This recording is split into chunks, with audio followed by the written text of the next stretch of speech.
interesting guest today because Annette Earl helps people plant tulips, which is quite an interesting kind of thing to say about anything because, well, I'm going to hand over to Annette because get her to explain this because she told me earlier that she calls it that, but she's not green-fingered. So come on, tell us more about yourself and how you help people plant tulips, Annette. Thank you, Wendy. It's so lovely to be here. Yes, I am the least green-fingered person you are ever likely to meet. But in a twist of fate, it turns out that helping people plant tulips is my life's work. It's given my life some meaning and purpose, and I wouldn't be without it. But I do recognise that it sounds like an odd thing to say. So what are tulips? And tulips is actually a mnemonic. I help people make their end-of-life plans. And even that phrase can seem a little off-putting, and perhaps, you know, it just throws you off balance a little in terms of what is an end-of-life plan. So because it's such an overwhelming concept, and I'm working in an area which, you know, throws up questions around death, dying and bereavement, I want to challenge that it always needs to be that way, and that there are things we can do whilst we are young and fit, healthy, no thoughts of end-of-life planning on our horizon, but there are things we can do so when that time comes, it's a more comfortable experience, both for us and those around us. And I like to describe it as planting tulips because it's a way of approaching it that is a little less scary and a little more manageable. This isn't about doing everything in one go. It's about taking it piece by piece, thinking some things through, writing some things down, and putting things in place that mean that when that time comes, as we approach the end of our life, we can do so as comfortably and as powerfully as possible, because I'm of the very strong opinion that we spend our whole lives trying to make the best decisions for ourselves, trying to be the best that we can be, chasing success, whatever that may look like. And I, for one, don't plan to stop doing that at the end of my life. I choose to live my life on my own terms, to the best of my ability. I would like my death to be on my terms. And end-of-life planning is one way of doing that, and planting tulips just makes the whole process a little bit easier and a little bit more fun. And yes, I agree with you, because it is one of those subjects that people veer away from. You start talking about death and dying, and it'll shut a conversation down, just dead. That's a strange pun, isn't it? Yeah, but it will. And I think that we just avoid the whole subject of death in our culture. Yes. And that's sad, because it's going to happen, whatever we think. And as you say, if by allowing it to drift and hoping for the best, we aren't in control. And I know when we met, the first time we met, and you told me that you had created the Peace of Mind Planner, a workbook which actually helps you plan all those things, or let those who are left behind know where everything is. And one of the things I chuckle about is the fact that where's the stopcock, because it's very practical. But hey, you know, if you are living on your own, or if you're, you know, if nobody knows where it is and something were to happen, that is something really important. But I mean, it's more than that. Of course, it's more than that. But there's so many practical things that those who are left to arrange everything or deal with it, you know, all that kind of practical stuff that is, yeah, you have to go, you know, closing bank accounts and all that other boring stuff, letting the government know. And I didn't realize there's one place, one-stop shop that you can let the government know things. And they're all those things that you never even know until it happens. And I think that is so important, because generally, if it's family or friends, then they're going to feel so emotionally upset and worried that they won't know. They don't want to have to think about all the practical stuff and worry about it, because it's a constant worry. Who do I tell? What do I do? Where's that? I don't know what bank accounts they've got. All of those kinds of things. And I think that is really helpful for anybody who is dealing with, the survivors who are dealing with somebody who's died. And then going on, not just the practical bits, which I love, but there is about, what are your last wishes? What kind of funeral do you want? And again, some people will say, "I'll leave it done, or just let the funeral directors deal with it." But, well, yeah, but those left behind don't know what you really want. And they really want to do what you want, not what, well, generally we would hope, not what they think you would want. And then it can lead to all kinds of arguments. And I think it's nothing worse than a funeral or a wedding or a christening to bring out the arguments, because that's where the families start clashing. So yeah, I found it interesting and empowering. I love that word. Thank you so much.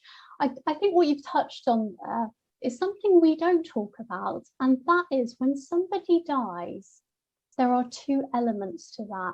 When somebody around you dies and you are bereaved, there are two levels operating. There's an emotional level. There is the bereavement and the grief and all the emotions associated with that. And I think it's important to recognize that not all relationships are positive, but when someone dies, there is still a loss. So regardless of that relationship, something has now changed, and there are emotions associated with it that are overwhelming. At the same time, when somebody dies, there is now an administrative burden that needs to be managed and carried out. Very often, it will be the people closest to that person, likely to be relatives, but perhaps friends. Either way, it's still a loss, and they are grieving.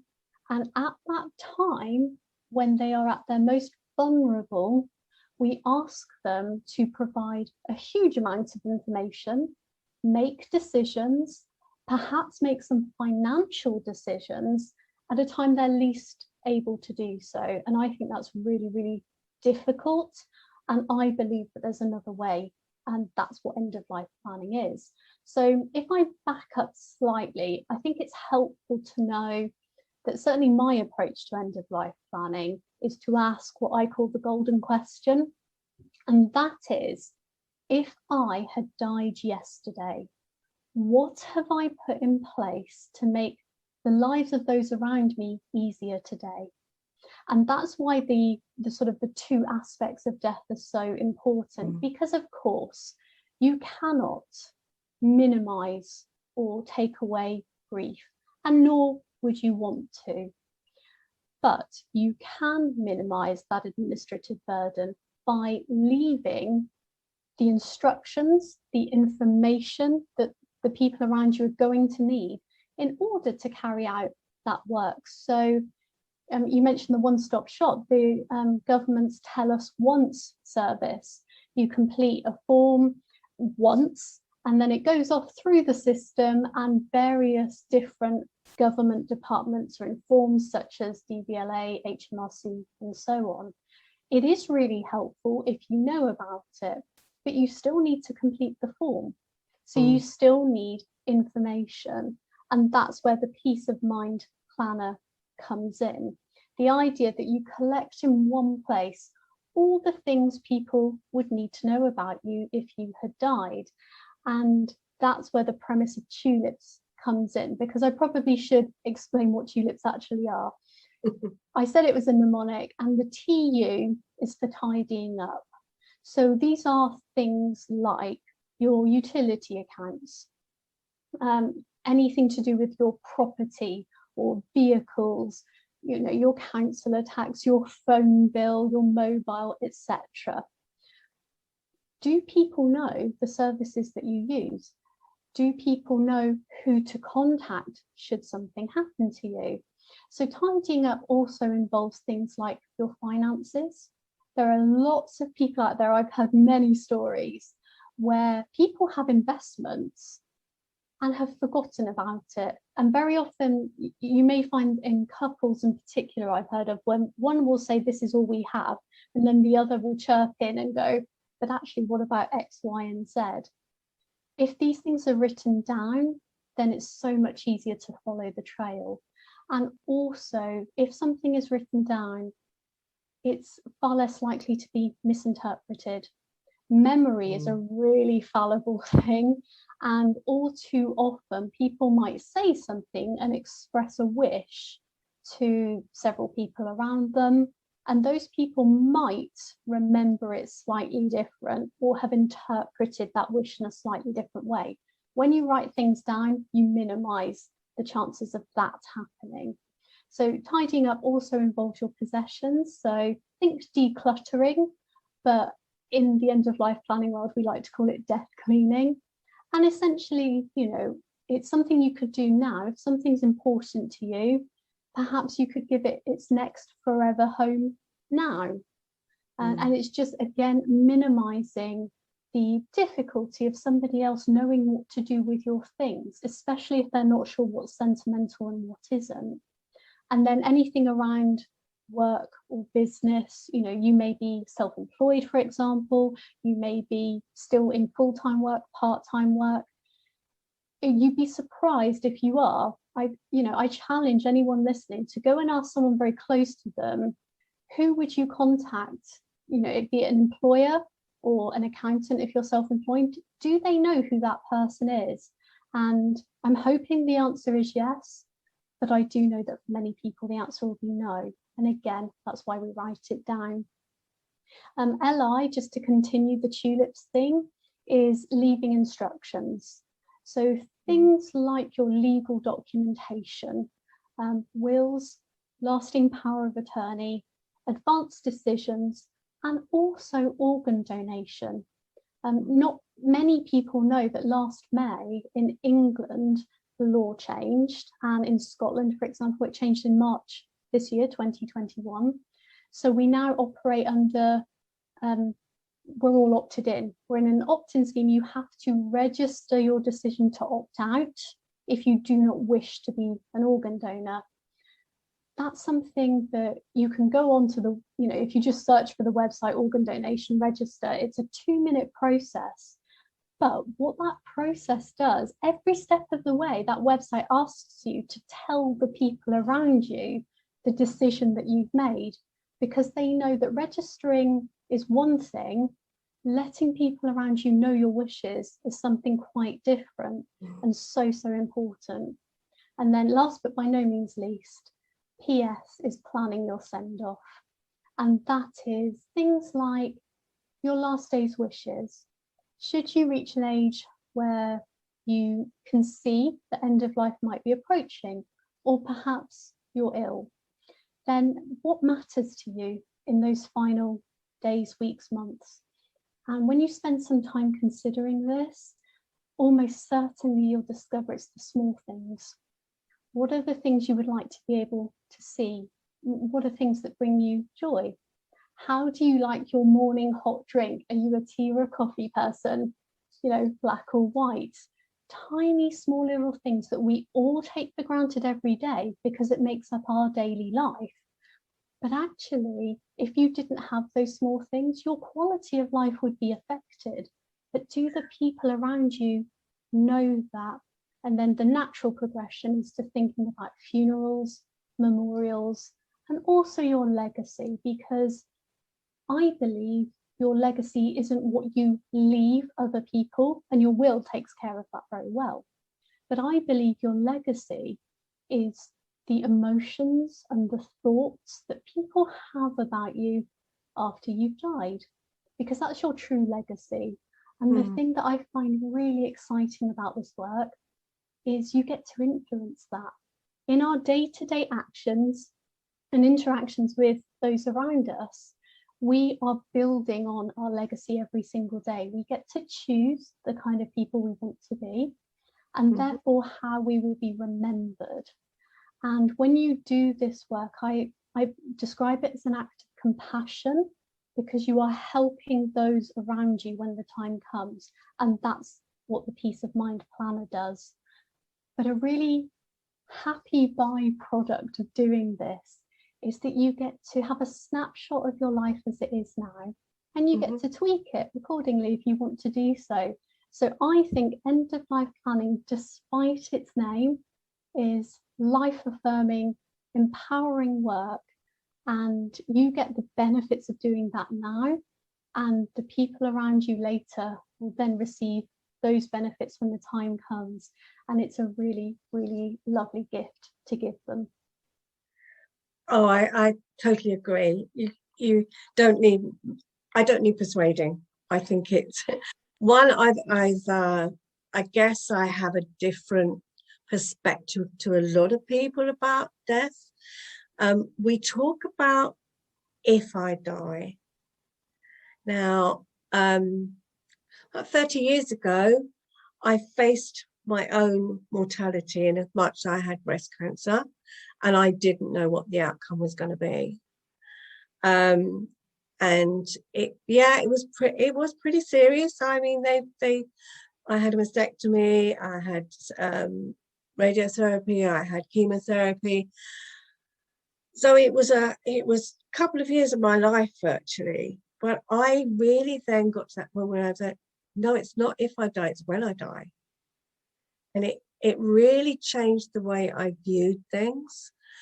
And I have to say, yeah, every day has been a blessing and a joy ever since, because I do enjoy my life, and I'm very grateful for that.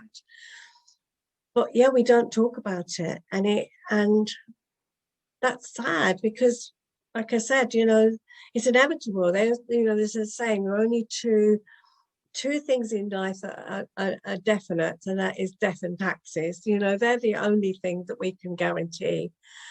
So yeah, why do we have this feeling about it? And I say, yeah, I have got a different view, but I think that looking at that Peace of Mind Planner, it was really getting me to think about things a lot more, and I really do feel far more empowered now.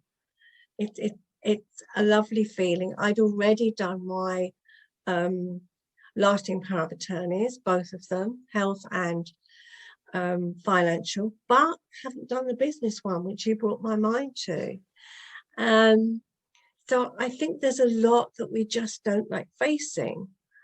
But I'd also like to say, Annette, there's something when you talked about the two elements, the practical and the emotional. So many people will throw themselves into the practical, either because they're doing something and they don't have to think about the emotions, or they're finding they haven't got the time to grieve because all of the practical parts of someone's death take it up all their time, and they haven't got the time or the space. And the problem with that is that if you park it, it's going to come back at some point later on when you aren't in a place to grieve, or dare I say it, others are not expecting you. They expect you to have got over it. And therefore you feel like, I can't now because everyone thinks I should get over with my life, get on with my life. And I've heard so many times, well, now the funeral's over, that means we can move on, we can get over it. No. And so I think, there is that, as you say, the way we treat bereavement, the way we grieve in our culture is not healthy. And if we can allow that planning part, the practical part, if we can take some of that away from those who are left behind, that can only be good. It can only be good and positive. Yeah, absolutely. And again, that's why I describe this as an act of compassion. I think we live in our culture, in this society, we live in a world where we want to be compassionate, and I think the intention is there, but we seem to have set up some social constructs that really don't allow for that. So, for example, if you are bereaved and you are working, we'll just say full-time, hopefully you have an employer that will allow you some time off or compassionate leave, a couple of weeks if you're lucky. But it's not a definite and it's not a given. And there is, I think, an underlying assumption that that time will be used for the funeral to take place, for you to have that initial moment of grief, and then be able to return and quote unquote return to normal life. And somehow you just manage your grief around your typical day-to-day as it was before. I do think that needs to be challenged. And this is my particular way of challenging it, because I think you're right, we need space. And my feeling is that over the last, I'm not quite sure, maybe 100, 150 years, because community has changed very much in our society, roles that took place around death, dying, bereavement and grief don't exist in the same way any longer. We also live in a world where we are constantly 24/7 distracted, and that's a conscious decision by many different parties to be distracted. And if you're focused on A, then you might not be feeling B, and that's actively encouraged. And we also now live in a world where, certainly here in the UK, I would argue death is quite sanitized. Very few people know what a dead body looks like, and their first experience either will be with a pet, or if it's another human being, is likely, I would imagine for most people, possibly a grandparent, someone like that. And there is no preparation for it. And death in our TV and our films and so on is very, very different from the real life experience. So we've created this disconnect. So when the event does find us, we are not prepared for it because we thought it would look and feel very different. And then we don't know what to do. So I think anything that helps encourage the conversation, that's where you start with this. The end of life plan is important, and it's something tangible that you can work towards and is really, really helpful.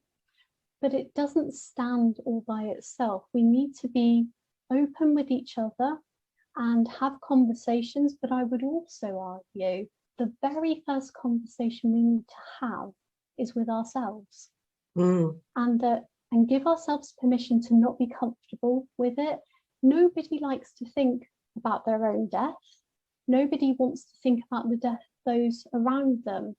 And so I think it's so important to recognize that is okay. You don't have to like it. You don't have to be comfortable with it. But it is also true that death, I'm going to be pretty direct here, it does have a 100% success rate, and always has and always will. And I think one of my, I've got a couple of things that I really fall back on with this work. The first is, why do I do it? And it's because I believe everybody, every human being has a fundamental right to a good death, whatever that looks like for them. I think it's different for different people. And you must always consider culture, belief systems, worldviews, and so on. But something I think everyone would agree on is that a good death has dignity with it. And the other thing that I think is important just to note, and is a message I would very much like to get into society, death is not failure. I think over time, we think, something goes wrong and we essentially fix people. And there are times when that is amazing and wonderful, and of course we should. But again, death has a 100% success rate.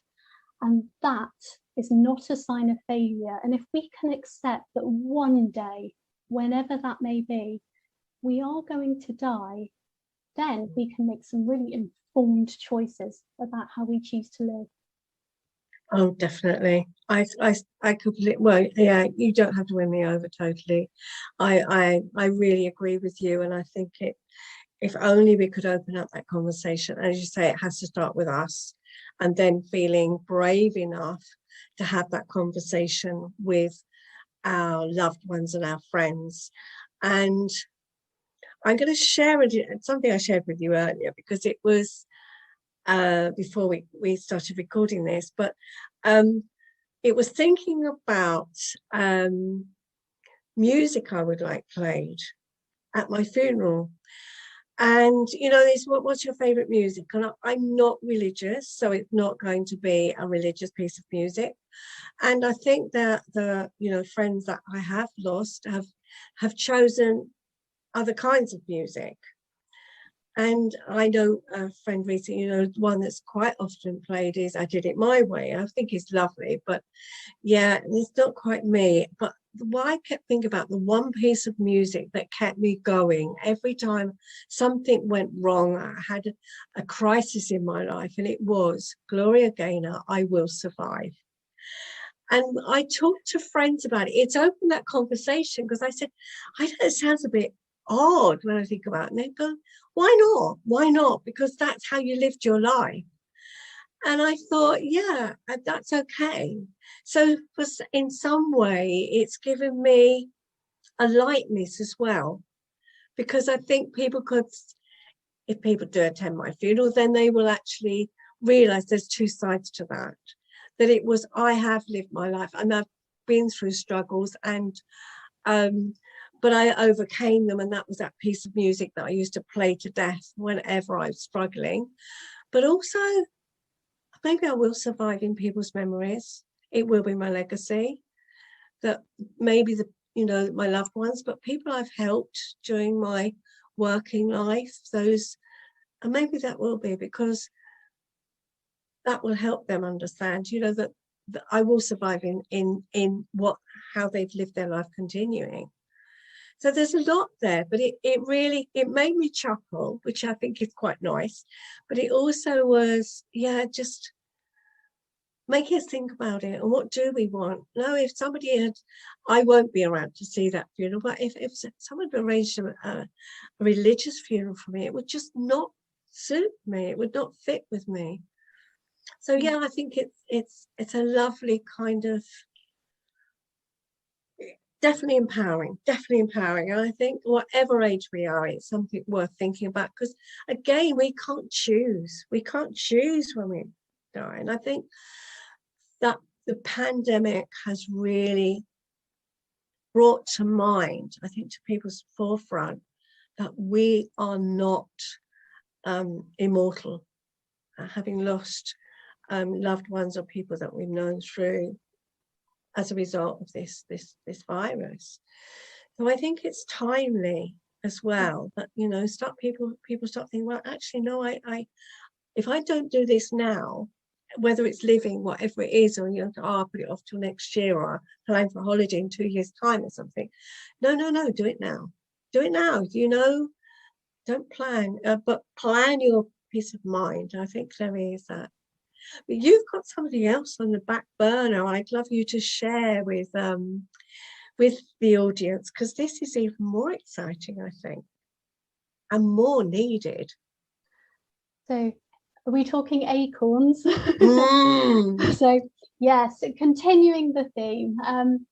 So as well as planting tulips, I describe tulips as personal end-of-life planning for the individual. But since I started doing this work, I happen to have had a number of conversations with small business owners, and they will typically be sole traders, or they may have a limited company, but they probably are the sole director of it. And I've met some people who will say, oh yeah, I've made my will, I've made my lasting power of attorney, it's fine. And I say, brilliant, I'm really pleased to hear that. Out of interest, should something happen to you yesterday, then today, those people that are closing down your life also need to close down your business. Would they know how to do that? And I think without fail, I have always been met with crickets, because no one has ever given it any thought. A very typical example might be, you have, for the purposes of the example, we'll say you've got a married couple who've been married 30, 40 years, know each other really, really well. One of them has a business and the other doesn't work in it. The business owner dies, and then you say, okay, to their partner, okay, how are you going to close that down? And then you discover they don't even know who the business account, the bank that the business account is with. They don't know who the accountant is. They don't know who their partner's clients or suppliers are. And there are some legal implications, especially if it's a limited company. And if you're not a business type person, someone close to you dies and you think, oh my goodness, I now have almost two lives to close down, a personal and a business. I might get by with the personal one. I know some things. The business, I don't have a clue. So recognizing that alongside Tulips, I'm now in the process of developing Acorns, which is very, very similar, but it's a process to look at your business, to start consolidating your business information in one place, and then finding some ways to pass that information on to others. So, should something happen to you, your business will be taken care of as well. Because my feeling is, if you're not a business person and you're asked to close down a business that you know nothing about, you're grieving.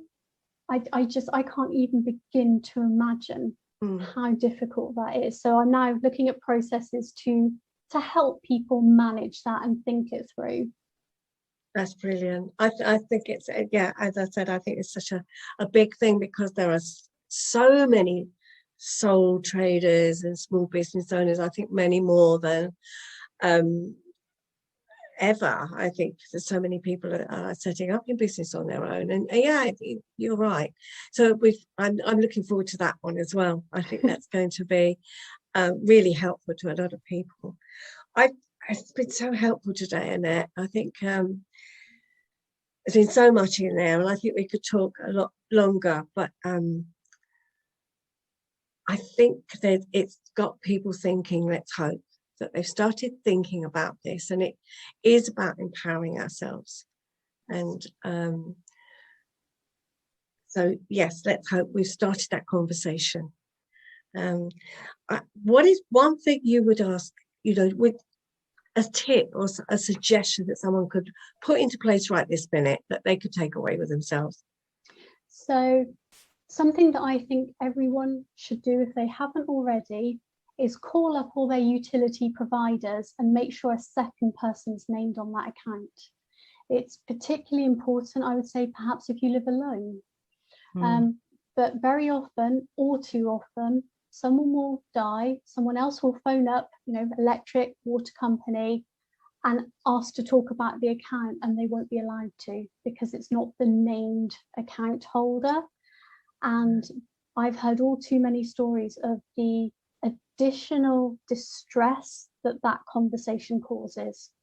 So be it your phone, whoever you have an account with, if you would like that company to talk to somebody else, should something happen to you, please make sure that they are named on that account to allow that to happen. That is an amazing gift you will be giving the person or people around you. That's really good advice, I think, definitely. Wow. So how can people get in touch with you? A simple way, I will put your details in the show notes, but what's a simple way that people can get in touch with you, how to get a copy of your workbook and learn more about this whole situation and how you can help people? Thank you. the easiest way is to visit my website, which is simply AnnetteEarl.com. And on there, you can get the planner. There's a page dedicated to that. There's also a contact form. You can click through to various social media, or you can email me. But everything's very clearly displayed on the website, AnnetteEarl.com.